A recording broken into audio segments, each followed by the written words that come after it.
Welcome to his vlog. Kailangan natin kumain ng gulay para maging healthy tayo. Pag-advisor ka. Ito lang kinain namin. Gulay. Yun o. Meron pa pa.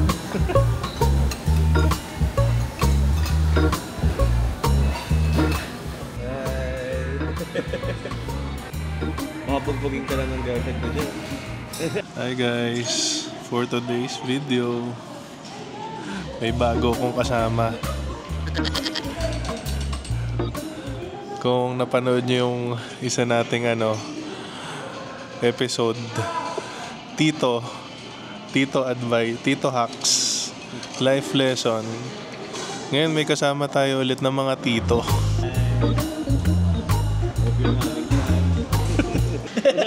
Pag-advisor ka. Last time ngayon NSTW, parang biglaan na ginawa ko parang pang-opening remarks.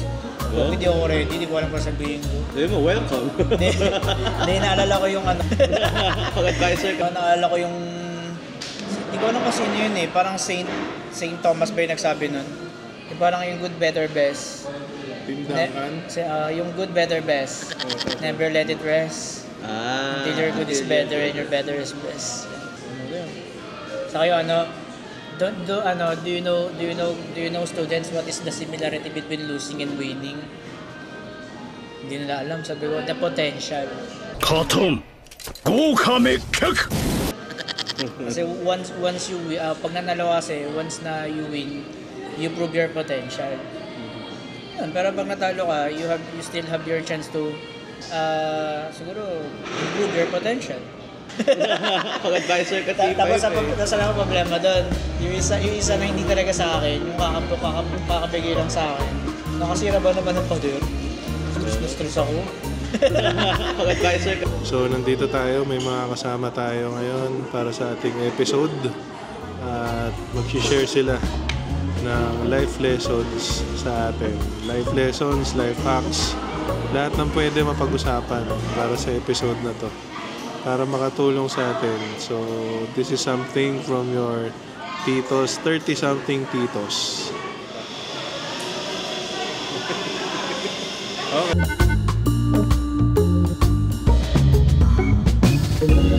Yun nga, just keep moving forward kahit anumang failure na harap niyo. Kasi nga, failures are a part of our lives, right? Mistakes are valuable, but the most important thing is we learn from them, right? Sige. So, maganda yung assure mo, no? Sergio.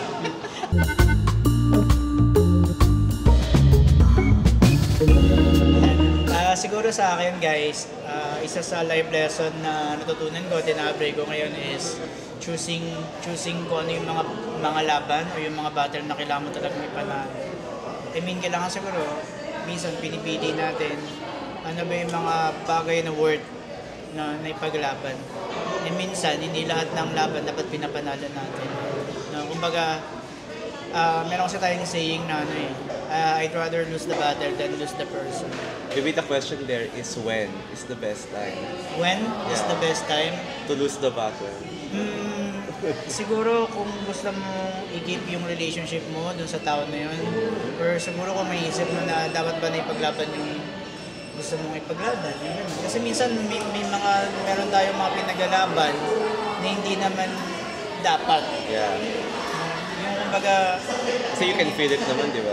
at pinipili mo yung mga word na dapat na pinaglalaban. Pero yung mahalaga kasi doon, meron tayong learning. Yeah.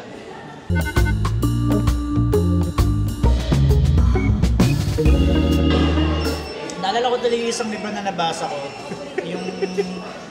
yung parang nalito yung may akda niya, si David Levitan. So yung kwento doon, meron dong character na everyday, nabubuhay siya sa katawan ng iba't ibang mga tao. Yeah. No? So kumbaga parang gustong sabihin ng kwento na yun, dapat pinapahalagahan natin yung buhay na meron tayo sa pang-araw-araw. No? Kasi yung pang-araw-araw naman natin, hindi naman sigurado eh. Yeah. Hindi tayo sigurado kung bukas, nandito pa tayo. So yung movie din nga na Meet the Robinsons. Doon ko nakuha yun yung keep moving forward. That quote came from Walt Disney. Yeah. So it's about keep moving forward even if you are committing failures.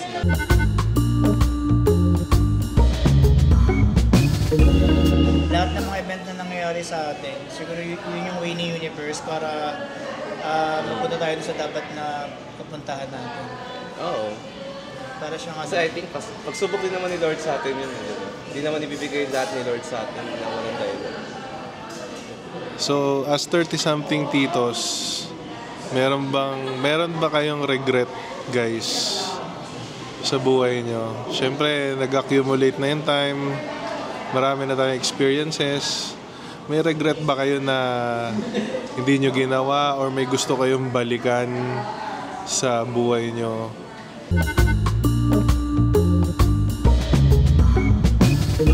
Kung babalik ako in time, siguro dapat tinapos ko yung master's degree ko. Di ba? Same, I agree. Yeah. Same sa kanya. Yung sa MA siguro. Yeah. I should have applied for a DOS scholarship. Yung sa akin, sa person, meron ko bang nagawa doon sa person? Siguro sa akin, hindi naman siya totally regret. Ang inisip ko lang, what if? What if nagkaroon ako ng more time dun sa father ko? Kasi right now kasi hindi kami totally tawag dito parang magkasama. Although may chance naman so I'm looking forward to. So hindi siya totally regret. Ang inisip ko siguro yung what if.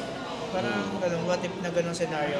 If there's one question na gusto mong tanongin sa kanya ngayon, ano yun? Alala ko yung tatay mo. Pa, hindi. Pag-advisor ka. Dapat tanong, parang wala matatanong. Siguro in terms of effort. Siguro kung magkakaroon ka ba ng chance na magpakita pa ng more effort, pipiliin mo ba yun? Yung parang ganun.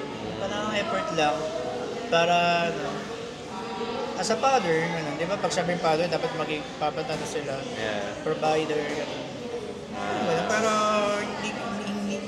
hindi ko naman yun, tawag doon. Wala naman akong, ano ba tamang term doon? Yung hard feelings ba yun? Yung mga ganun, ano naman? Okay. Wala kang hard feelings sa tatay mo? Wala. Parang tanong ko lang, bakit di ka nag-effort o di ka nag-try mag-effort na bumawi? May intermission number. May aabot na regalo si Dennis. Yun, thank you. Thank you. Thank you. Jobit. Simple lang yan.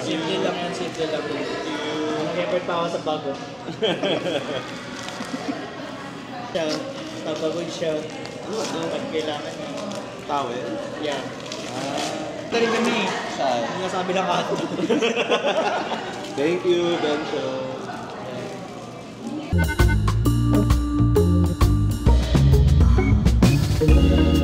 Since yung mga kausap pala natin ngayon, mga kaibigan ko din sila, matagal na.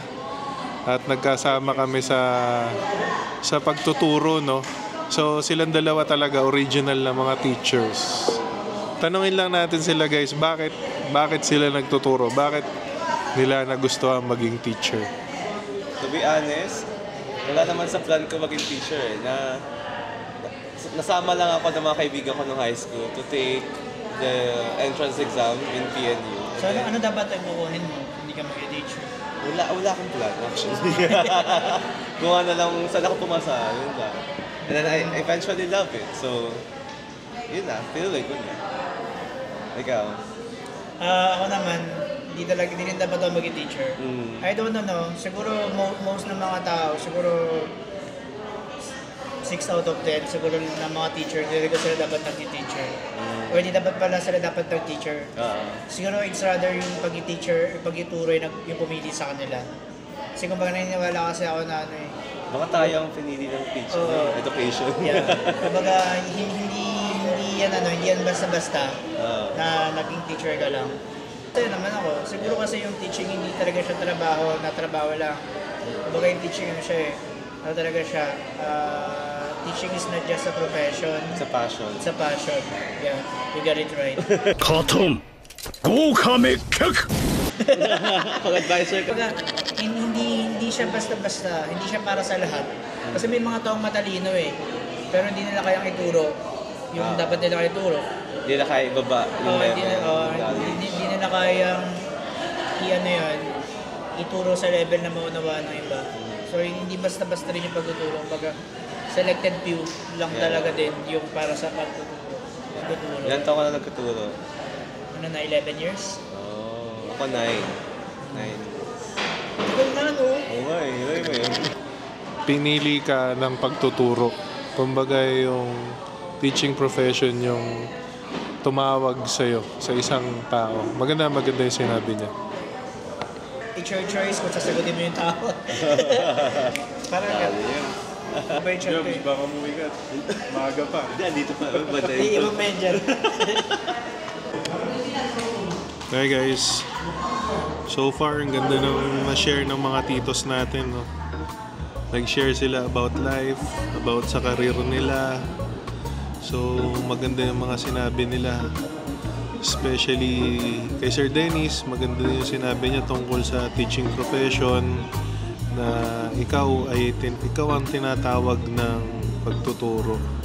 So like priesthood, siguro yung teaching profession ay isang bukasyon na kailangan pinagbibigyan desisyon, and at the same time hindi siya nakabase sa pera. And maganda din naman yung sinabi ni lesson ni Sir Jovid. So sabi niya, in relation to a movie, na we just need to keep moving forward sa buhay natin. Kahit na puro tayo failures, tuloy-tuloy lang. Kasi makakarating din tayo doon, definitely.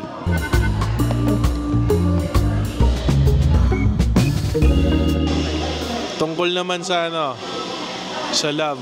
Magkasalamin ako para makamadali. Tungkol sa love, ano naman yung ma-share natin? Kung may natutunan kayo, ano yung isa sa pinakamahalaga?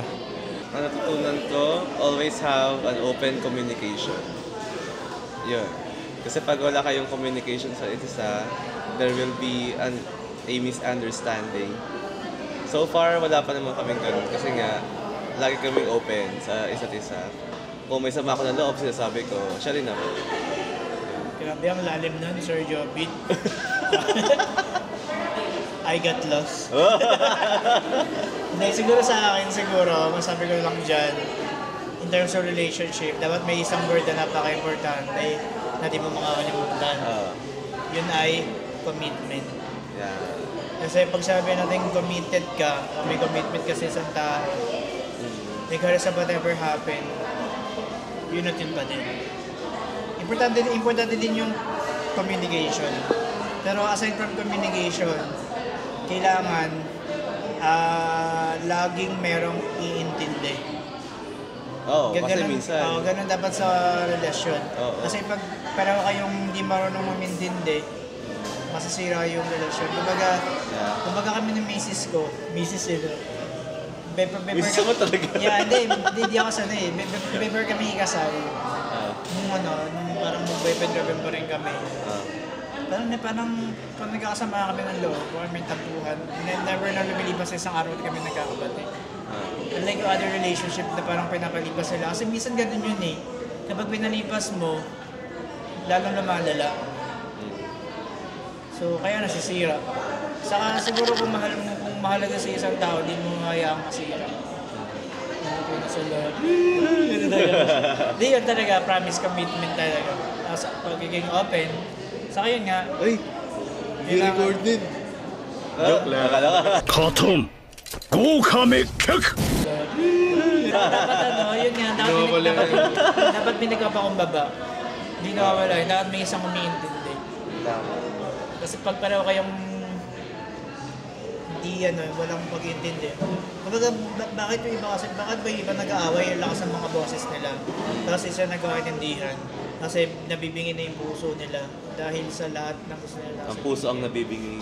Pero di ba may mga tao di ba na, ibang mga mag-asawa, hindi naman sila nag-uusap pero nagkakaunawaan sila.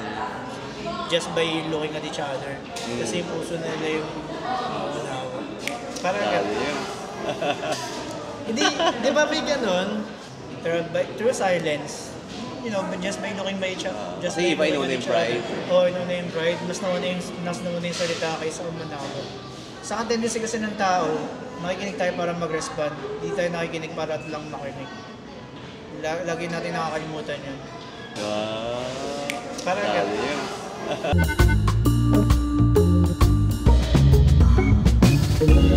Ano ka na, marami ka eh. Nagtitimpla ng kape. Hindi.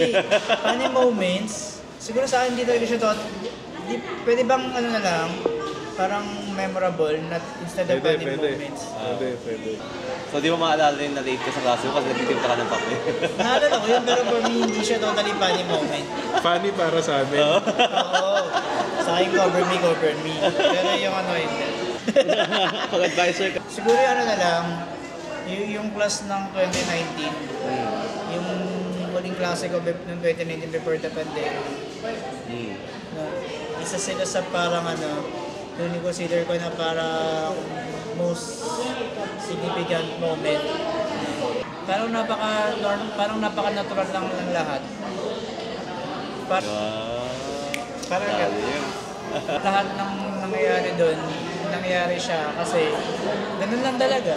Hindi siya yung may pretension or at kaya siya significant for me kasi right after noong 2019, noong 2020 kasi noong pandemic na.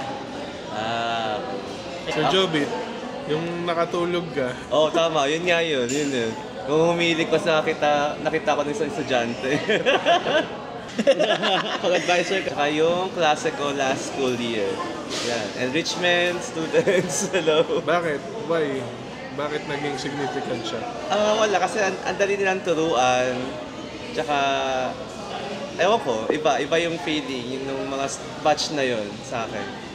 Yung last school year. Say for example, di ba nagtuturo ka ngayon? Oo. Kung magkakaroon ka ng panibagong profession, ano yun at bakit? May gusto ka ba bang ibang i-pursue na profession? Wala akong nakikita na ibang profession. So, Talaga? Pagtuturo lang talaga? Pagtuturo lang sa talaga. Ikaw? Same question? Oo. Siguro ano, medicine or nursing? Talaga ipapursue mo siya. Kung meron akong chance.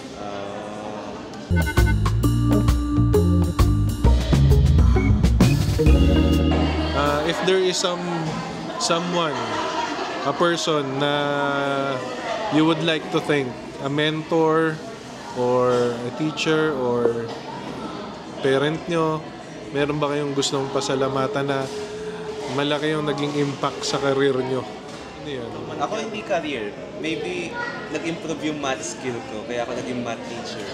Second year high school teacher ko. Ma'am Fanny Abundabar, shout out sa'yo. Kasi strict siya. So, yun. So, dahil sa kanya, nagpursige akong mag-aral ng math, algebra. Siguro sa akin, siguro hindi lang sa career, siguro sa buhay. Siyempre yung mama ko. Kasi parang everything na meron ako, hindi sa alam ko siguro yung upbringing. Kasi nasanay kasi ako na kumbaga lahat ng teaching niya na-apply ko ngayon. Yun lang yung generally. Kumbaga I realize na hindi talaga madali ang mga bagay pag gusto ko naman siya paghirapan. Hindi lahat ng gusto mo pwedeng ibigay lang sa'yo. Pag gusto ko kailangan paghirapan mo. Parang yung value ng mga bagay.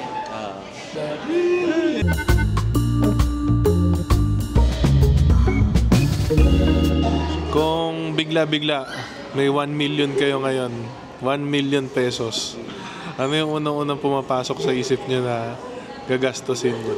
Ako, bibili ako lupa, investment. Lupa? Ako sa education pa din. I mean, isa kasi sa bagay na nag-hold back sa akin yung tuition. Pero kasi 1 million, mabilis na siya maubos. Kaya dapat careful ka sa masila natin. Akala ko si Dennis is 1 million. Skin sa Counter-Strike. Hindi sayang yun. Ubos, hindi. Ubos. Pero yung 1 million, Maubos na agad maubos yun. yun. Kaya kailangan careful ka sa masila natin. Kunyari mananalo ka sa loto, hindi 1 million. Kasi malaking halaga sa loto. Saan mo siya gagamitin? Siyempre, tulad na sinabi ni Sir Jobit, investment. The best talaga investment.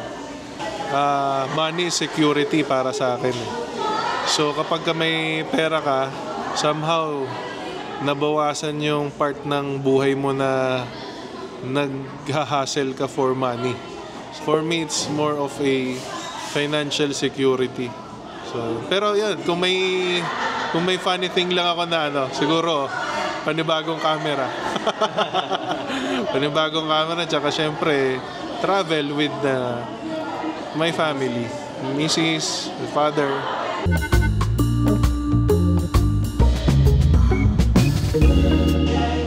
Nakikita mo ba yung sarili mo going back to teaching? Ay, oo, maganda yun. Sa future, or siguro balikan natin, how was your experience na nagtuturo ka pa? Sobra. Grabe. Kung sa tanong ni Sir Jobit na kung siguro babalik pa ako sa teaching pero part-time na lang. Sa tanong naman ni Sir Dennis, kung ano yung takeaways mo? Takeaways ko, tingin ko yung isang taon na nagturo ako, yung isang taon na nagturo ako, one of the best years of my life. Sobra. Pero follow up, kung one of the best years ng life mo yun, bakit ka nag-stop? Why did you decide na mag-stop? One of the best years of my life siya kasi talagang naranasan ko yung yun yung part ng buhay ko na single pa, tapos at the same time naging masaya ako. Masasabi ko na naging masaya ako although maraming challenges. Tapos syempre hindi pa ako full-fledged na teacher noon, hindi pa ako pasado sa board. Pero at the same time, naging masaya ako. Hindi ko alam bakit tulad ng sinabi ni Sir Dennis kanina, yung teaching, tinatawag ko eh. Pero yun, masasabi ko na best years of my life siya.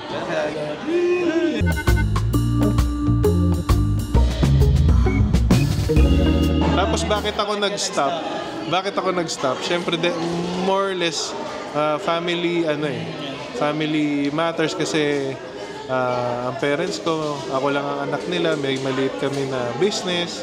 So yun, more on bilang lalaki, nandun yung again, babalik sa security, na financial security. Mas nakita ko yung sarili ko na mas magiging secured. Ito yung buhay na tatahakin ko with meron kang maliit na negosyo. So ayun, it's a matter of choice at saka a matter of survival. Parang ganun.